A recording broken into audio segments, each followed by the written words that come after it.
Hello বন্ধুরা, কেমন আছেন সবাই? আশা করি সবাই খুব ভালো আছেন। বন্ধুরা, আপনারা এই জিনিসটা আগে কখনো দেখছেন কিনা জানি না। আপনারা হয়তো দেখছেন যে এক্সকাভেটর দিয়ে মাটি কেটে ঘের তৈরি করা হয়, কিন্তু আমাদের দেশের মাটিটা একটু বেশি নরম, যার কারণে হচ্ছে গিয়ে আমাদের এখানে এক্সকাভেটরের প্রচলন খুব একটা নাই।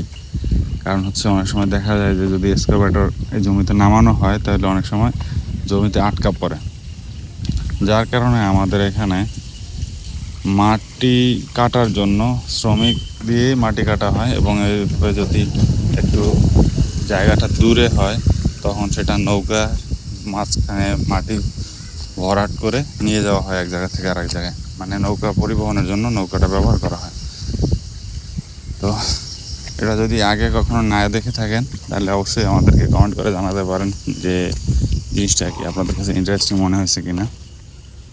তো আমার এই যে ঘের কাটা হয়ে যাচ্ছে প্রায়, এরপরে এই যে মাঝখানে যে জায়গাটা এখানে মানে দুইটা কাঁচার মাঝখানে যে জায়গাটা এখানে আমরা বালু ভরাট করব।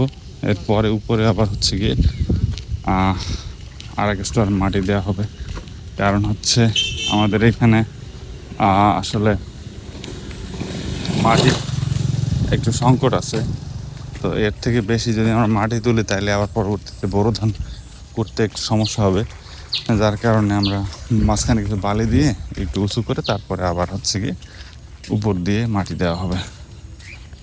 তাহলে হচ্ছে গিয়ে উপরে কিন্তু মানে গাছপালা রোপণ করা যাবে এবং সবজি টবজি চাষ করা যাবে।